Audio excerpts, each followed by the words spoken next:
Good afternoon, everyone. My name is Martha Canfield, and I would like to take this opportunity here to share information and practical advice on how to keep low the risks of drinking in times where we are predisposed to reach for a glass of wine or beer more often than we would usually do at home.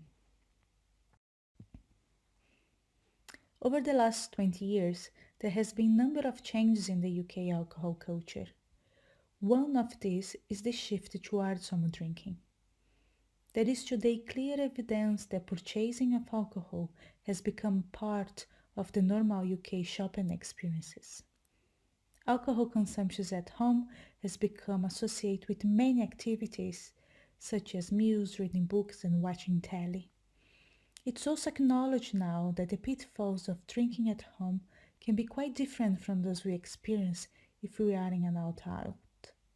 For example, while we might not have to deal with the social pressure from friends and colleagues, we might find ourselves struggling with routines, coping mechanisms, and their closest relationships if alcohol consumption in home become part of our daily routine.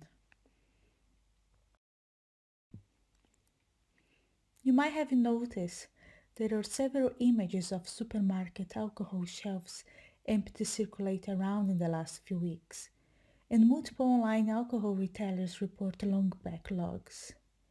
This week market research data shows that alcohol sales jumped by 22% in the last month in the UK. So it seems that many people in the UK are seeking alcohol as a coping strategy for the uncertain times ahead. Also, concerns have been raised about alcohol as an essential product in Britain, with the addition of off-license in the government list of essential business that are allowed to stay open. The reality is that many of our routines will have changed in the last few weeks, and so our motivations for drinking might also have changed. For example, instead of drinking to be social, we might be drinking to relax, to try and control anxiety, to take our mind off things, or simply out of boredom because it's something to do. It's very important to pay attention to the reasons why we think we need a drink now to avoid behavior and health consequences associated with harmful drinking when this phase ends. To reduce such risks, I would like to share with you some ways to avoid drinking more than we should at home.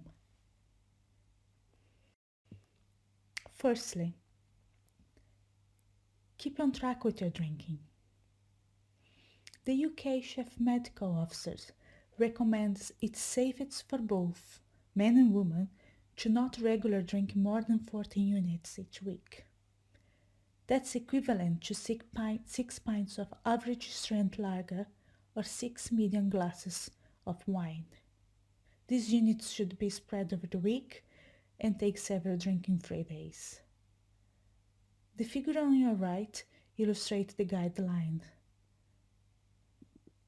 I understand that units can be confusing, but I would like to suggest that now might be a great time to understand them better to help you to keep on top of your drinking.